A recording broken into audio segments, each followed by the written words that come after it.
Thank you so much for joining us today. We're going to get started. As you can see, we have a great group of people that are going to be talking about our experiences with the Accelerator Fund and hopefully sharing a little bit of knowledge of some of the things that we've learned. We have Carlos Nelson from the Greater Auburn Gresham Development Corporation, which is obviously the co-founder and one of our greatest partners here in our work. Laura Gutierrez with Builders Initiative, who has been an instrumental investor in the fund. Juan Diaz and Natalie Perkins, who are both grant recipients, and Tara Magner of the MacArthur Foundation, to discuss a little bit about what we've been working on. So thank you again for joining us. Next slide, please. So here's our agenda for today. We can go on to the next one, please.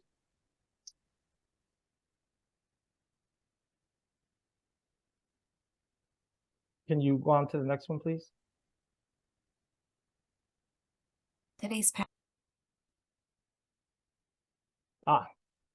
So just a little bit about the Accelerator Fund itself.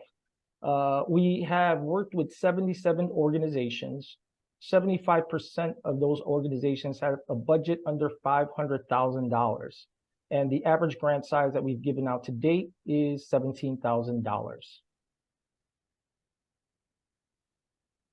To date, the Accelerator Fund has raised $3.7 million, and we're hoping to get over $4 million by the end of the year. So thank you so much. I am now going to turn it over to my partner, my friend, my brother, Carlos Nelson. Carlos? Good morning. Thank you, my brother Luis, and good morning, everyone, wherever you are. Carlos Nelson, CEO of Greater Auburn Gresham Development Corporation. And I just want to touch upon kind of the origin story, and many of you have heard this story. But the reason this Accelerator Fund kind of came up was, and it happened organically and quickly, and it happened in the light of the murder of George Floyd and the aftermath thereafter. And Luis and I, running our organizations and implementing COVID crisis response efforts in our respective communities. Luis has been with Latinos Progresando 25 years. I've been with GAGDC 20 years, and yet he and I had never met.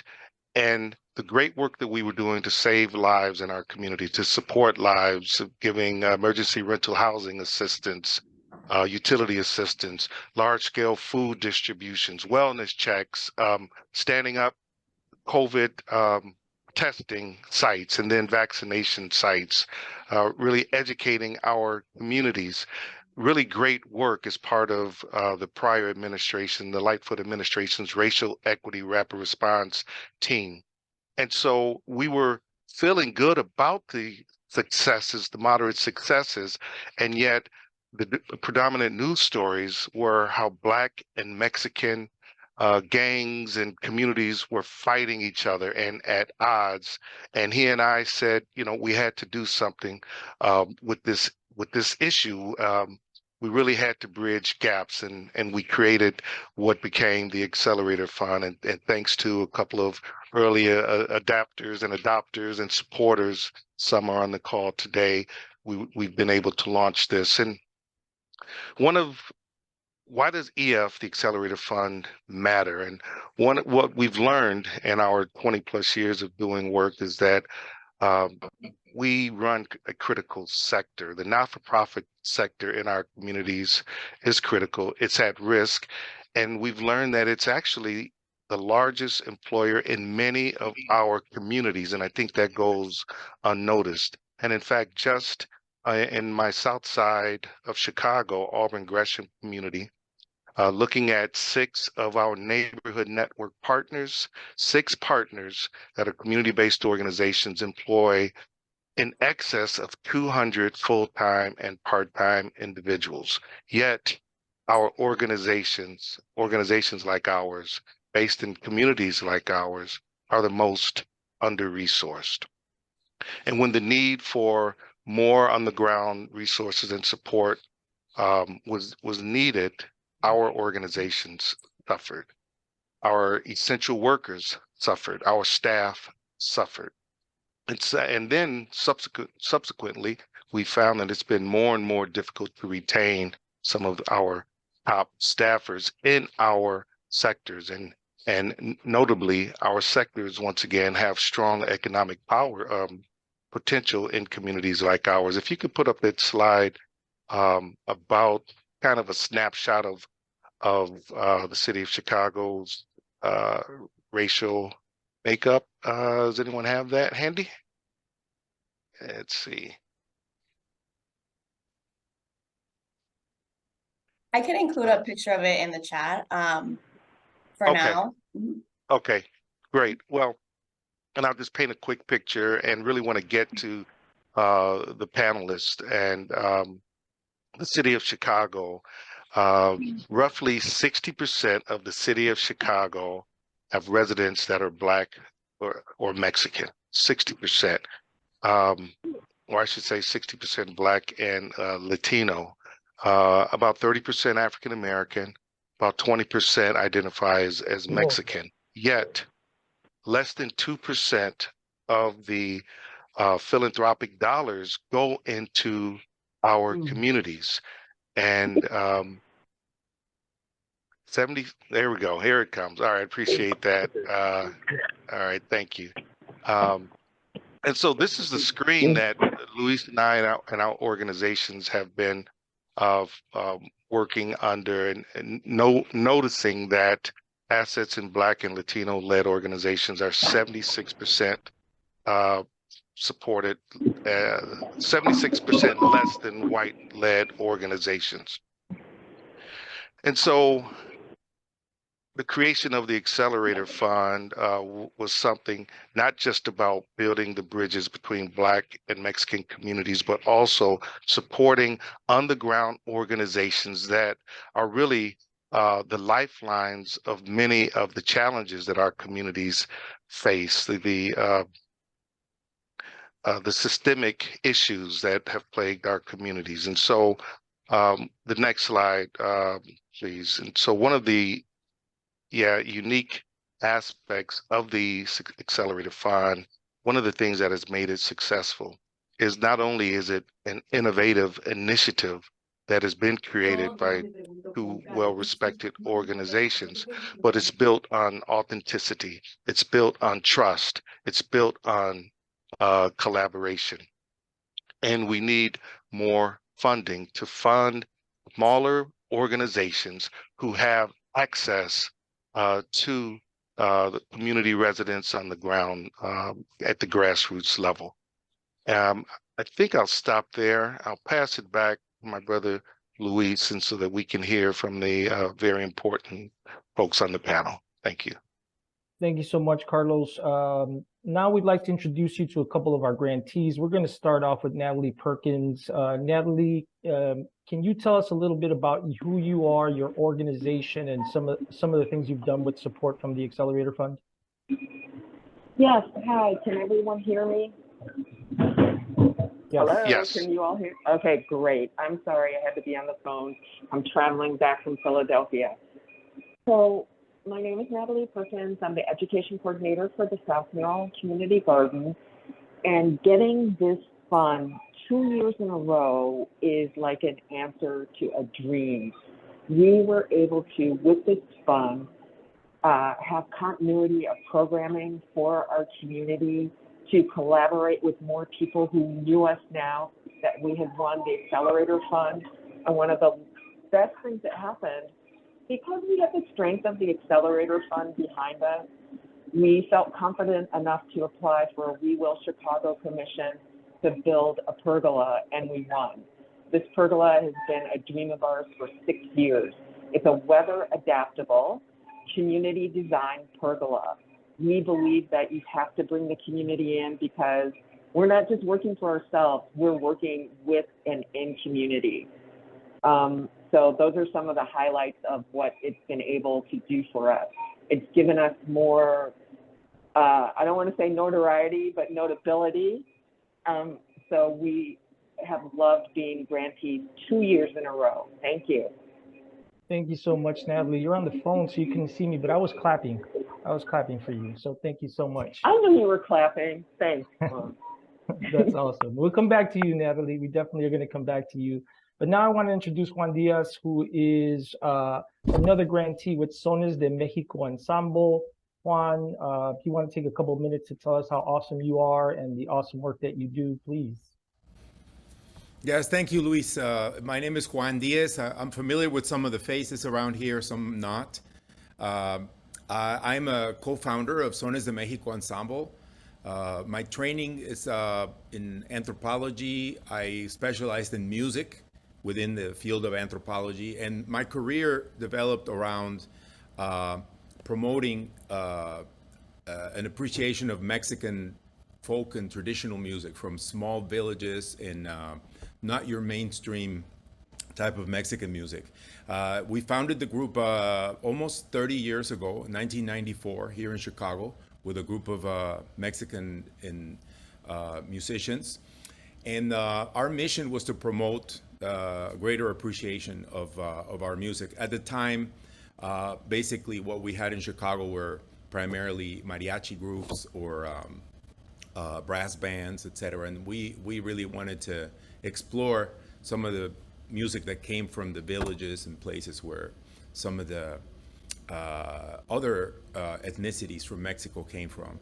And we were well aware of the African presence in Mexico from very early on, and we started to promote this. When the Excellerator Fund came about, I was immediately inspired by this partnership between Luis and Carlos, especially Black and Mexican, not specifically Latino in general, but Mexican. And there are specific needs to Mexico in terms of cultural awareness and building a relationship, bonds with the African American community. So I immediately jumped on. We received a $25,000 grant that was general operating. We could have done anything with it, but my musicians after the pandemic were in need of working, and I said, let's put a series together precisely highlighting the African presence in Mexico, and let's target the African American community. Let's make our concerts there. We had a chance to do a concert at the Community Gardens with Natalie, who just spoke, and it was great. We had a great reception, very warm. We felt very welcome.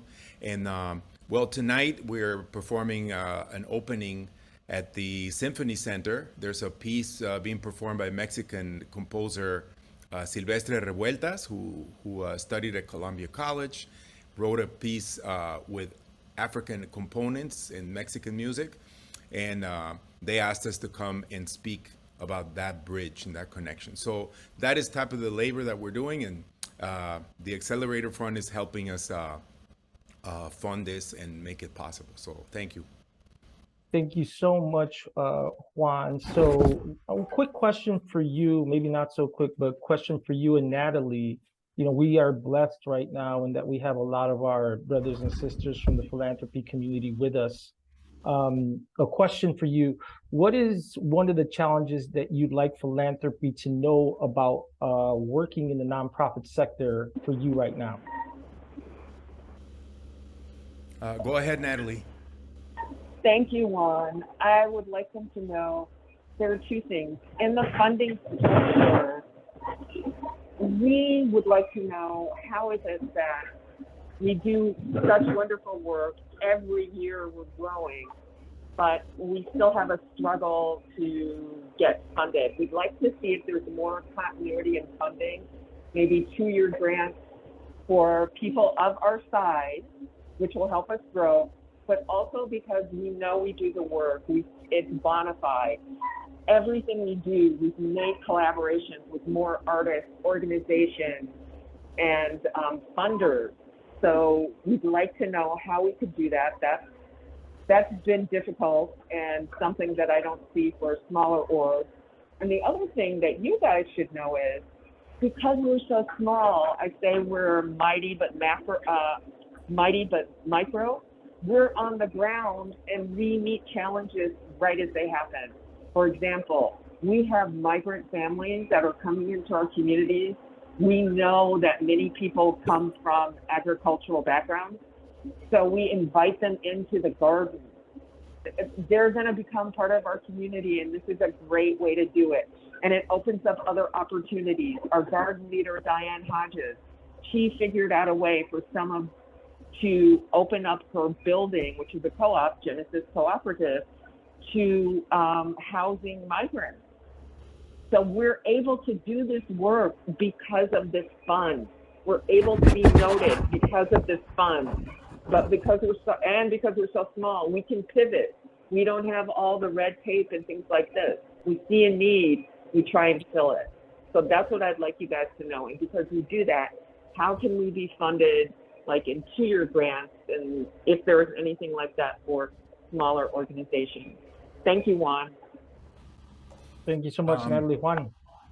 Yeah, I mean, I would second the aspect.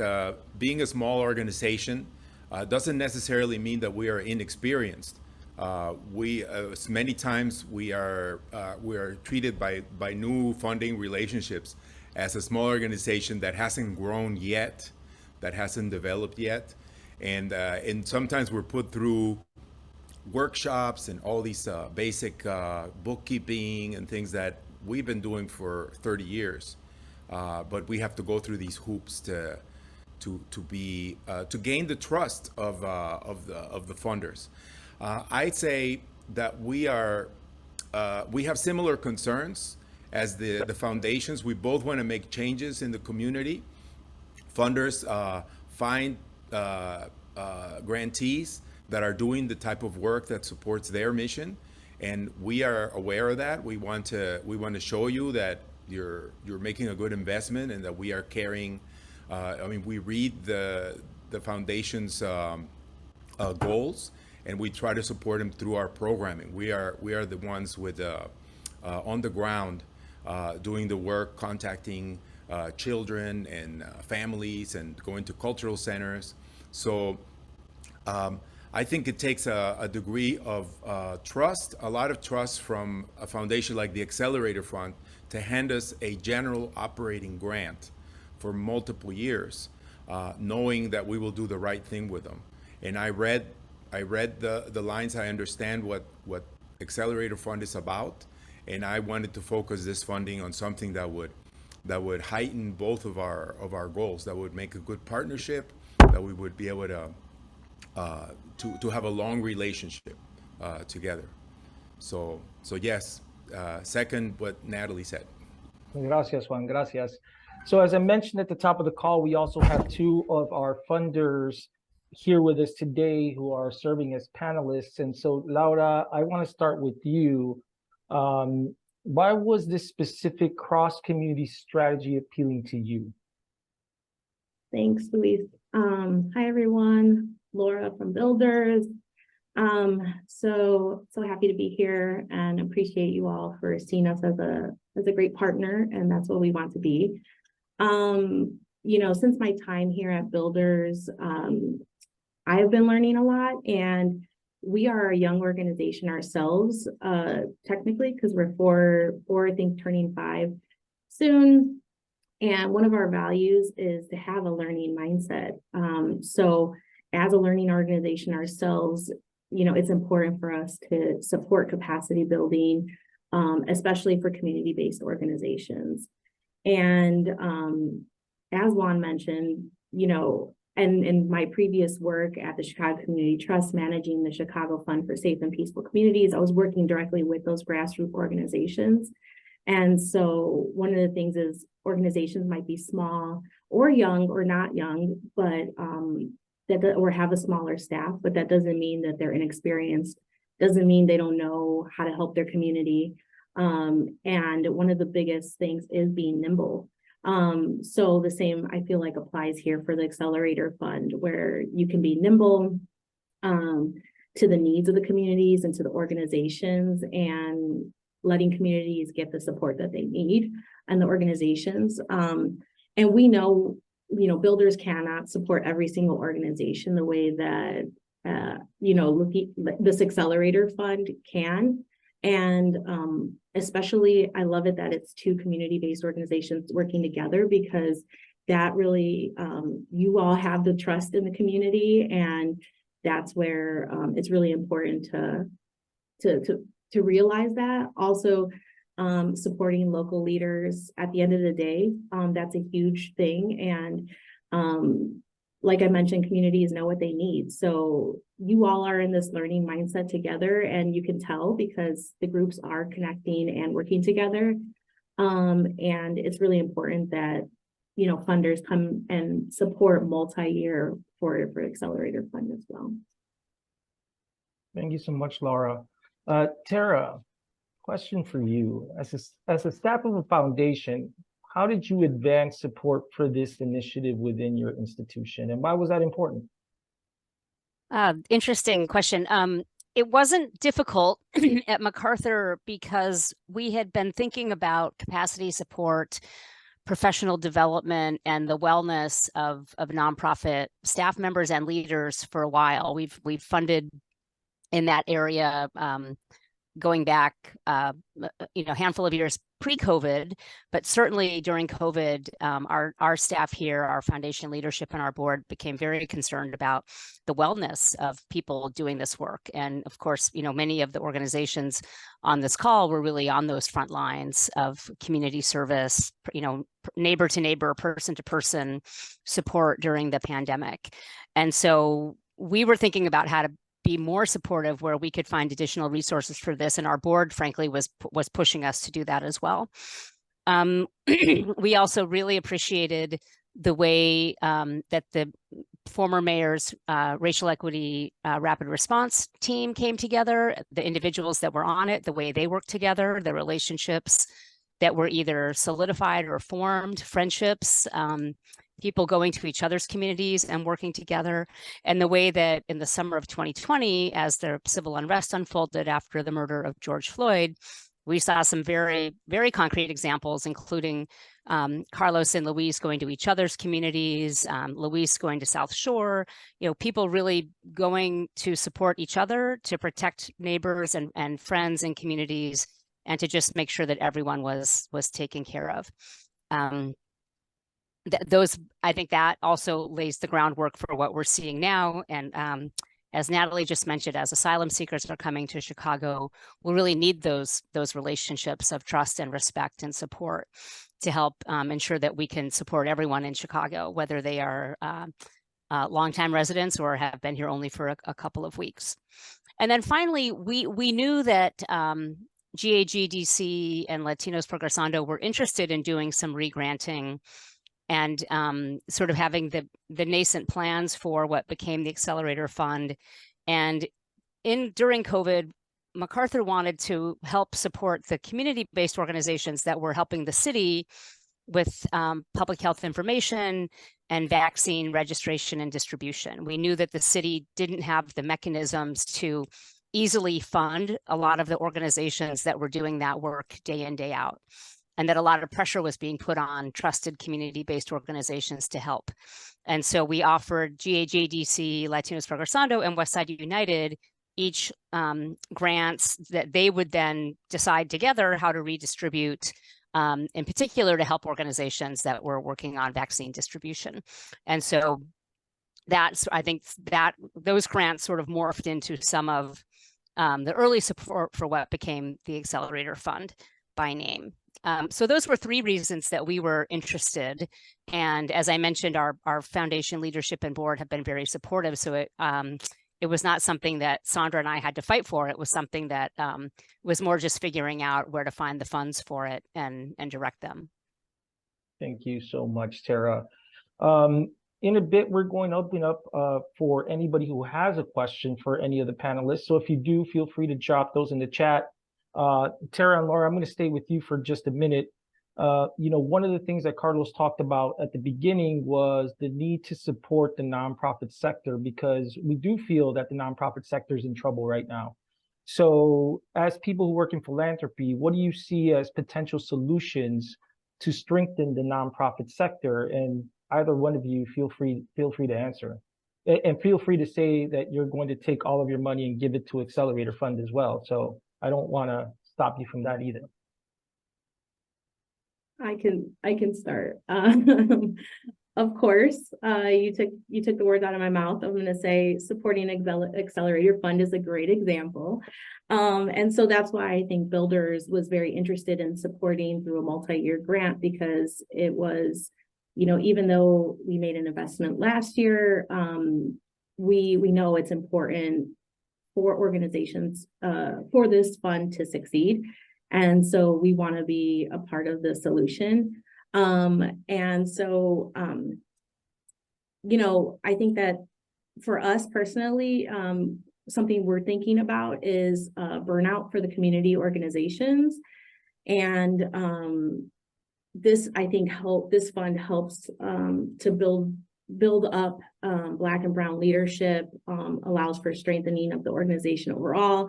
And I think what's a big thing in coming from the Unity Summit recently is just like, continuing to create spaces for communities to really connect with each other. That is something that's just really important for us. So, as we think about strengthening how we want to see capacity building or strengthening in our own strategies, it's important to think about that burnout and how support communities support wellness overall. And maybe I'll just add to that. We have heard loudly and clearly that organizations are looking for more general operating and multi-year grants, and MacArthur overall is working in that direction much more frequently, I think, than it was a few years ago. So the Chicago Commitment Team, where Sandra and I work, but also other programs at MacArthur. Also, within the Chicago Commitment, we have been making grants for several years to cohort-based leadership programs that are recruiting and serving people from historically marginalized communities. So Cultivate for Women of Color is one example, Multicultural Leadership Academy, Disability Lead, Impact at the Urban League, et cetera. I think we're up to about 10 or 11 different programs get that support each year. We added a couple last year that ASE is running.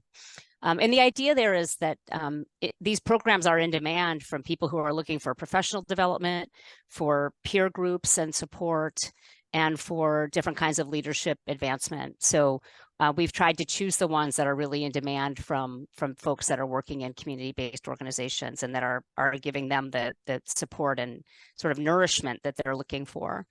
And then finally, we are supporting some of the other entities in Chicago that support nonprofits, Capacity Building Initiative at the Crossroads Fund and Woods Fund, the community programs Excellerator at the University of Chicago.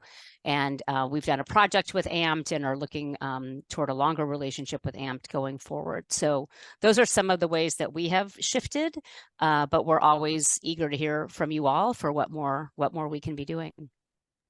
Thank you so much, Tara. So this question is for everyone, but I really do want to start with the nonprofits here because, as a person who runs a nonprofit, when we start to get to the end of the year, obviously we're thinking about the holidays, but I always start thinking about what's coming in 2024. So Juan, Natalie, how are you preparing yourself for 2024? Are there things that are coming down that you're feeling good about? Are there things that are giving you some anxiety? How are things looking?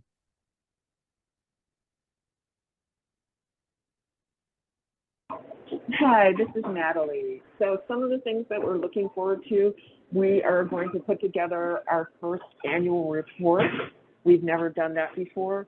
We recognize that there's a special language that goes along with grant speak, and it's quantifying and qualifying what it is you do. We know that many of the things we do, we can't qualify, but we've been keeping track of a lot of things.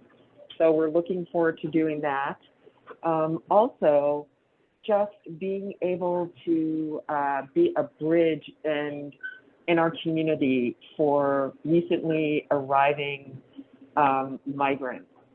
We think it's important. We know we think we understand a way to do this that is welcoming to our community, but also serves our larger community. So we think we understand a way to do this on the ground. Other things we're looking forward to is more programming. We had camp this year, so we want to do that more often. Our senior programs are really booming. So just furthering the programming that we have. That's what we're looking forward to. Thank you. Thank you, Natalie. Juan? Yes, well, next year will be a very special year for us. We'll be observing our 30th anniversary and my 60th birthday next year. So, to mark this date, the gods have planned a special event for us.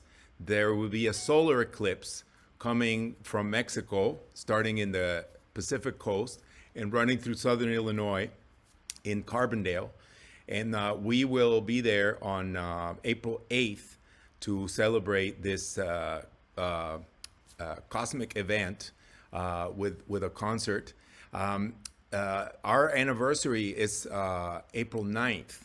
So this will be on the 8th, and we'll be celebrating our 30th year anniversary the following day. And we intend to celebrate all year long. We are waiting for a grant from the National Endowment for the Arts. And this only emphasizes this multi-year funding and how useful it is for leveraging federal money for us. When we can apply, the NEA has a very long application period. We applied back in January for something we won't know until November. But it's good at that time to know if we have funds locked in for 2024 that we can say we have committed matching funding, especially if this is general operating, that can support that. And so that has always helped us. For the size of organization that we are, we've been able to leverage $35,000 grants, which for NEA is pretty large.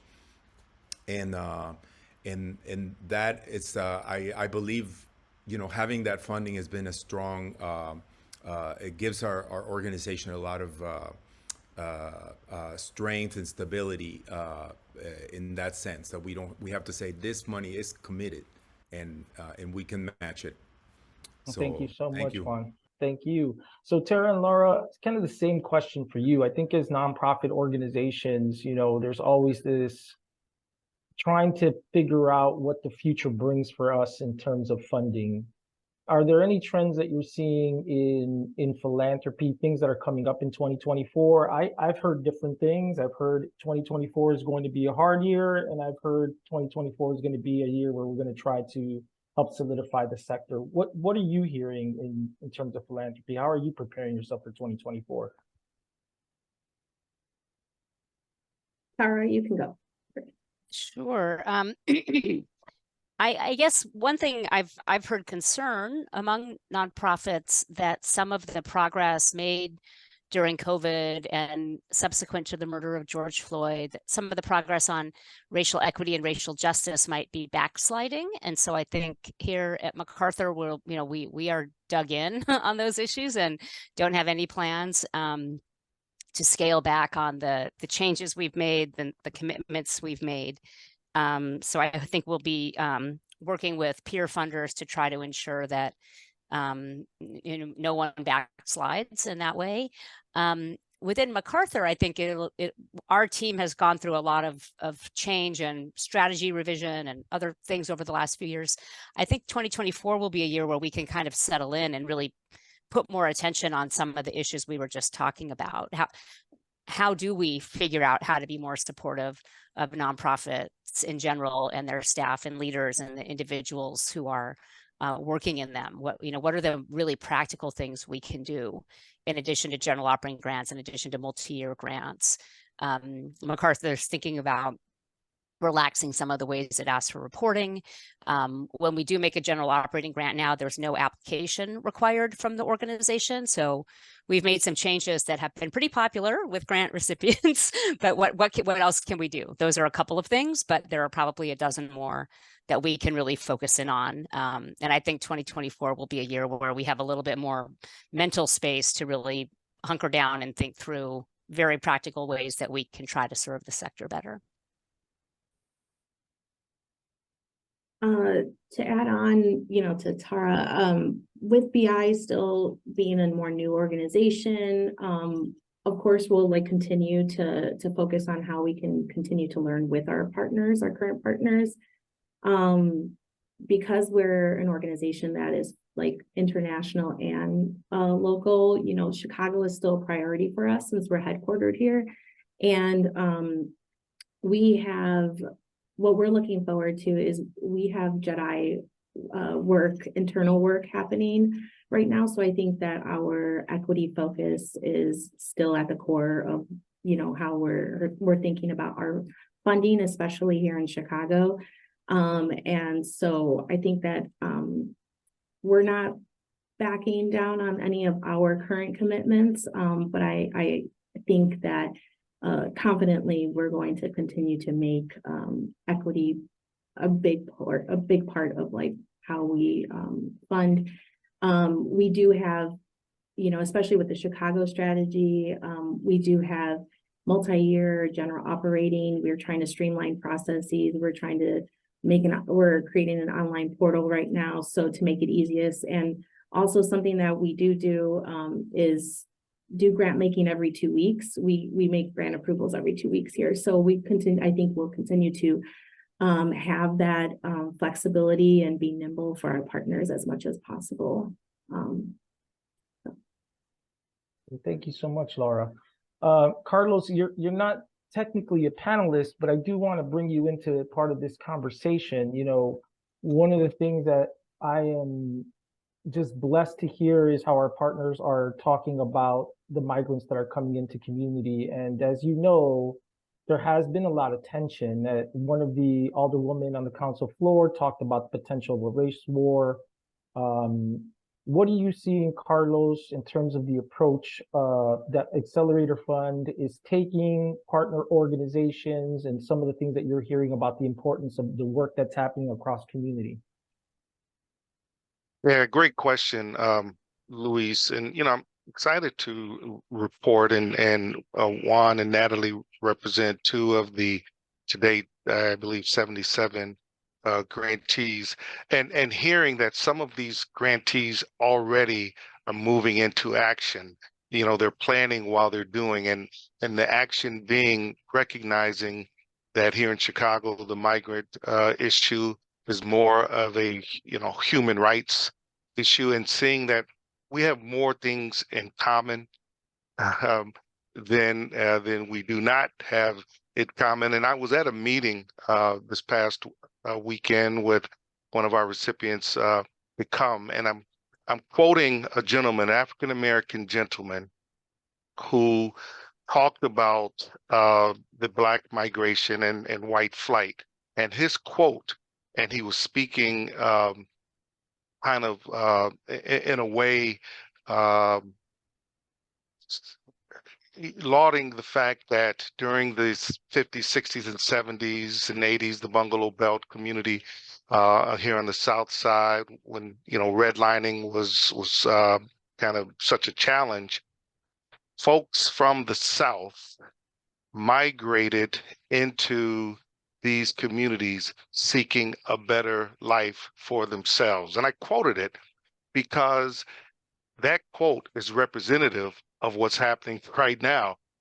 Migrants from the South migrating to Chicago seeking better opportunities. And so, whether it's a kindness campaign, for instance, who is an Excellerator Fund recipient, who is newsworthy for supporting the migrants and providing them food and clothing, and whether it's Sones de Mexico designing a program that allows for performing arts for migrants from Venezuela to feel connected to the art form that is generated in Mexico or the Caribbean. And what we're finding, Luis, is that many of our grantees, Accelerator Fund grantees who are on the ground, are responding to their needs. And the needs right now is, this migrant situation, so that the 20,000 or so folks that are, brown individuals from, South America predominantly, are supported here in our communities. And the Accelerator Fund allows them to be flexible and nimble and meet the community residents where they are. Thank you so much, Carlos. And Carlos and I were invited last week, Monday, to do an interview on WVON related to the issue of Black and Brown working together. It was a really interesting experience. But, we need to do more of that just to get out and talk about, again, all of the positive things that are happening through the work of cross-cultural communities. So, we have some time for additional questions from people who are on the call. If you have a question for any one of the panelists, please drop it in the chat because we'd like to ask it. Juan and Natalie, one of the questions that I have is, in addition to helping your organizations, how has Accelerator Fund supported you as leaders? Well, you had some several conferences or convenings of funders of grantees. You also did the MEX talks that also brought people together, and so these opportunities to meet with other grantees have been useful. We can meet other folks that are sort of on the same boat as us, and that could lead to some collaborations and things like that. So that has been useful to me. Hey, it's Natalie. One of the things that I found so useful, just like Juan said, are all of the, what I call the extras, having workshops and things like that you can attend by Zoom, take time out of your work to do it on lunch. I thought that was great. There was a great one on federal grants, state grants, and what you need to do to write that and how you need to understand it.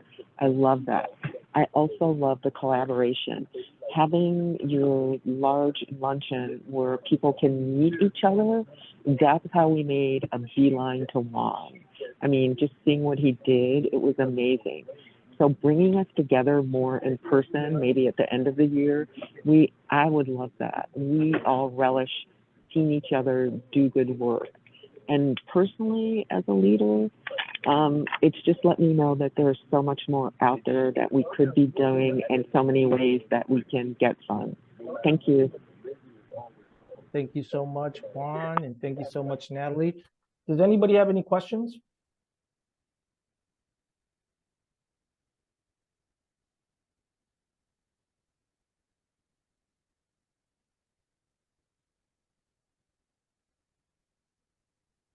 We might have covered everything, huh? Well, I'll ask another question, because I think one of the things, again, as a person who runs a nonprofit, we're always trying to think about how we can strengthen our relationship with philanthropy. And this is something, and vice versa. And so this is something that I would appreciate, any insight, Tara Laura, about your thoughts about how the nonprofit sector and philanthropy can build stronger relationships. Because for many organizations, especially organizations that are growing, sometimes it can feel really intimidating to go to a funder, especially if we don't know that funder. So what can you tell some of us about how to build a stronger relationship with the funding community? Well, one of the things that it's funny because majority of our partners, when we are funding them, or when I come to a partner and we're funding them for the first time, I'm like, let me know how you'd like me to be a part of this as well. That's one of the things that, philanthropy in general can be a pretty extractive process sometimes. And so one of the things that I try to work so closely with organizations is, yeah, of course I want to build a strong partnership, but I also trust you. And when we are granting or becoming, getting in this partnership together, one of the things is, let me know how you'd like me to be present. Sometimes I get invited to things. Sometimes I don't talk to them for a long periods of time because I do trust organizations. We're supporting them, and I don't expect, quarterly updates unless you'd like me to be a part of it. So sometimes organizations are like, no, I want to build a stronger partnership with you. And I'm like, yes, I will be present as much as you'd like me to, and also come to me and chat with me as needed. But it's funny because sometimes I get that where I'm like, I'm not trying to make it transactional, but I also don't want to be in your business 100% of the time because I know you're dealing with other funders as well, and I don't know what their processes are. But a lot of times, but when I can, I've been in articles for some of the organizations that are coming up, speaking on these panels, or, just keeping you all top of mind is how I want to build trust is, when you're all my organizations, if I can, I want to connect. And so that's where I just like try to build a strong partnership. But on the other hand, I'm very welcoming to how organizations want to build their partnership with us as well. I was smiling a lot during your answer, so I really agree with and like your approach. Thank you so much, Laura. Tara? Yeah, I think I have a very similar answer, which is that we want to be supportive and present and working in genuine partnership. And we also don't want to be burdening folks. Oh, gee, MacArthur wants to do another site visit. How do we say no, right? So I think we're trying to strike the right balance for all of you that demonstrates genuine interest and support, but also, right, that we're not putting additional taxes on your time and energy. I think if there are opportunities for funders to join conversations or events or panels, we're always happy to try to do that. We appreciate that there are plenty of times that you don't want us in the room, that people feel freer to speak, maybe vent. But when you do want us there, please let us know, and we'll try to be there. If you want to have a mixer or a speed dating funder introduction thing, I think we're always eager to meet folks that we don't know and learn about the work they're doing. Of course, we can't fund every organization we interact with, but oftentimes we can point people in directions where there may be funding available in their sector or their interest area or the folks they're serving. A lot of times people will ask us to make introductions. A local organization that relatively recently began to receive MacArthur support just sent us a long list of funders and said, are there any of the funders on this list that you'd feel comfortable making an introduction to for us? And a colleague and I ended up reaching out to about 15 of those funders to ask if they'd be open to an introduction to this other organization. And most of them said, yes, we're happy to chat with them. We don't know if we can fund them, but of course we'd want to meet them. So there are all kinds of ways that we can try to be helpful to you and get to know you better and kind of demystify the funding world and break down the barriers. We're keenly aware of the power dynamics we're all living in, and we try to do our best to break them down, but we're also cognizant that to some degree they're always there. So you can also let us know when we get things wrong. Luis knows how to do this in a very constructive, kind way. And so we do try to listen when we have a constructive critique, because like Laura said, we're also trying to learn, we're also trying to do better and improve as we go along. Thank you so much for that, Tara. Carlos, I'm going to pull you in because I see you nodding at a lot of the responses from Laura and from Tara. Share your Yeah, thoughts, brother. absolutely. Just reflecting on the years, and it's been 20 years for me here and 25 for you at LP, and just thinking about, back then, the power dynamic and the fact that, and you mentioned it, Tara and Laura, you mentioned it as well, kind of this extractive nature of philanthropy, and in fact, most of us are from Chicago, and MPC, Metropolitan Planning Council, came out with their seminal cost of segregation research. The learnings about philanthropy and the recommendations that we need to look at philanthropy with an explicit equity lens and as a way to improve the outcomes. And I think Luis and I and our learnings over the decades have kind of begun embodying that lens in our Accelerator Fund. But it's even greater than that, because the bridge building component between our communities is so essential to improving the success here in Chicago. There's nary an interview or a funder discussion or lunch that I attend that Luis is not with me, and vice versa.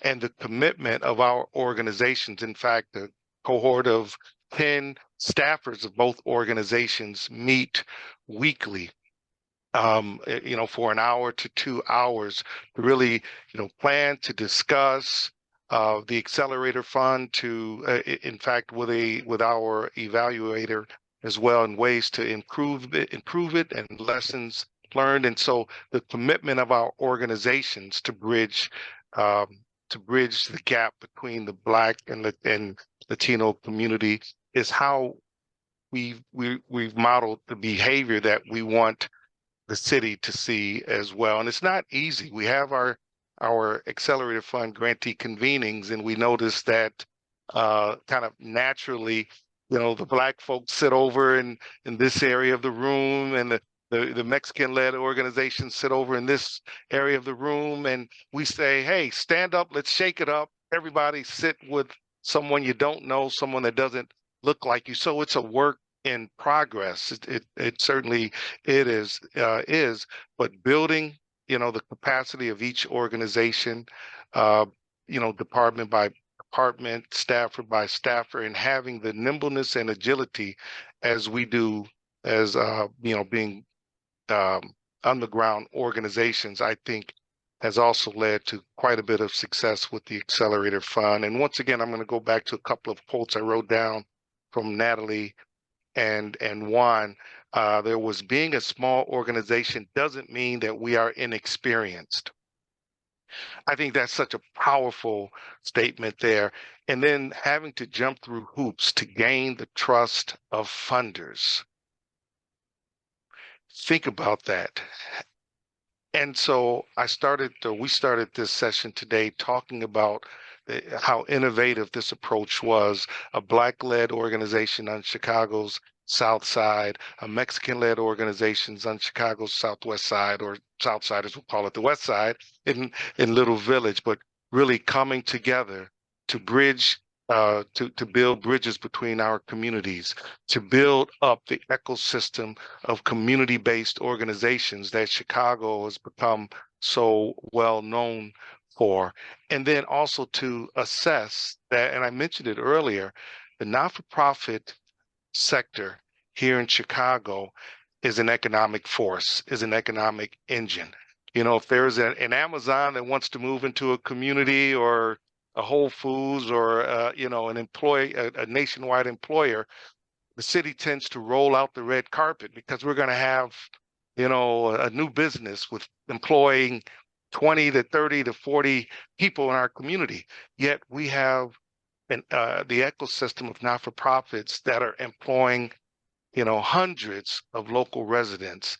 And we have to really maintain and be cognizant of the fact that it's important. Self-care is important. There are several of you on this platform today that helped Luis and I realize the importance of taking care of our staffers, and how critical it is for self-care, and building the health and education and the array of human services in a period of staffing shortages. Now, we're lauding the role of the community-based organization, yet Luis and I and others find it very difficult to retain strong staff. And so we have to, build up our coffers in a way that we can pay, a wage that is comparable to, health systems, education systems, other employers throughout the city. We have to provide benefit packages that are on par, so that when a U Chicago or Michigan graduate is looking for a job, our organizations or like organizations are competitive. And we're looking for ways to continue to build resources to provide general operating support to organizations. And so, Luis, I know I started wrapping it up here, but I see on the horizon, I know you and I and our organizations are speaking at the Upswell Conference put on by the independent sector. We're learning that this is an issue, this is a discussion that has a national base to it. And we want to, get this discussion out so that there are more potentials to either, create a similar type of movement in other cities, or at least raise more funds so that we can support more community-based organizations who are on the ground doing the work and, last quote, meeting the challenges right when they happen, as Natalie mentioned. That's my wrap up. Luis, I'm going to give it back to you. I love that, Carlos. Thank you so Yeah. much. You hit on so many really, really important things. So we are now at 9:57. I want to say thank you to all of our panelists. Natalie, Juan, thank you so much. Tara, Laura, thank you so much for your time and for your support. I can't tell you how much we appreciate working with you on the Excellerator Fund. For those on the call that are current partners of the Excellerator Fund, I also want to thank you. We could not do this work without you. If you are on the call and not currently a partner of the Excellerator Fund, we do want to talk to you. We are still raising dollars to continue this effort. So if you have partners that are interested in this conversation, if you are interested in this conversation, please reach out to us. We definitely want to talk to you. So thank you all very much. Luis, Carlos, yeah. It looked like Juan had his Juan, hand up. I think. Well, just a very quick thought. I want to reiterate something that Luis mentioned at one of our convenings that really stayed with me, and that is that we don't need to see each other in competition in our communities when funding opportunities open. We need to help each other and help organizations that are coming along. Help them through the application process, or bring these grant opportunities to their awareness, because there is room for everybody. There's a lot of work to be done, and I felt that was a very strong message from Luis, that we don't need to see each other as competitors. We are all partners. Thanks. Muchas gracias, Juan. Muchas gracias. Thank you so much. And Carlos, I'm going to give it back to you just to say one final closeout, one final goodbye, and we will let you all go. And I hope that you all have a wonderful day. Yeah, thank you as well. Look forward to building more relationships with philanthropy. Thanks to those who have continued to support us in the past and currently. And if you are considering funding the Excellerator Fund and you'd like to talk to Luis and I, please reach out. And we have launched our acceleratorfund.org website. It's a quick way for you to really be up to speed on what's going on, as well as our year 2 Excellerator Fund report. With much gratitude, thank you all and have a great day.